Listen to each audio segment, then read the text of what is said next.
اس پر حضور علیہ السلام کو اللہ نے فرمایا حبیب جب آپ حق پر ہیں تو جائیں اعلان کر. ڈر کس بات کا؟ آقا دو جہاں علیہ السلام نے فرمایا اچھا ایسے کرو تم اپنے بیٹوں کو بلا لاؤ, یہ بات اللہ فرما رہا, اور میرا مصطفیٰ اپنے بیٹوں کو بلا لائے. اے عیسائیو تم اپنے بیٹوں کو بلا کے لاؤ اور میں اپنے بیٹے. کل تفسیروں میں کل محدثین نے تین باتیں لکھی.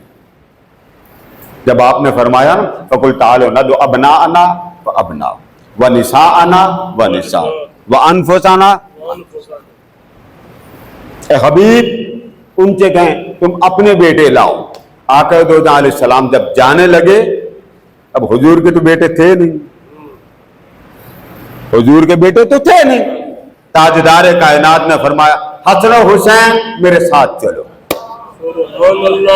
کس کو بلایا؟ اونچا بولیے نا, نام لینا بھی عبادت ہے. کس کو؟ حسن و حسین. پھر بولیے کس کو؟ کس کے بیٹے؟ اونچا بولیے. مصطفیٰ. کس کے بیٹے؟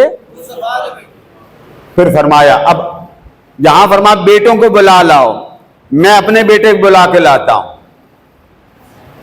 حضور کے ساتھ کون گئے؟ دو بیٹے حسن و, پھر آگے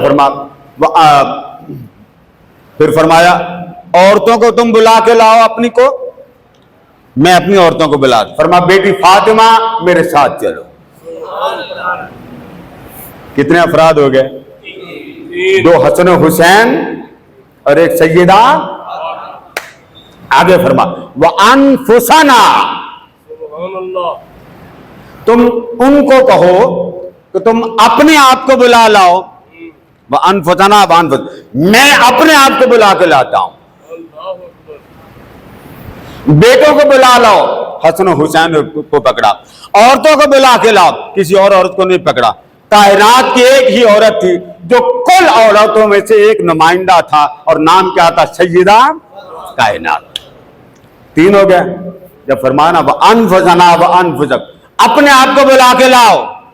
حبیب آپ اپنے آپ کو بلا لا. حضور نے پیچھے دیکھا, فرمایا علی تو مجھ سے ہے میں تجھ سے ہوں. انت منی وانا من. اس کی بے شمار روایات ہیں, لفظ یہی ہے.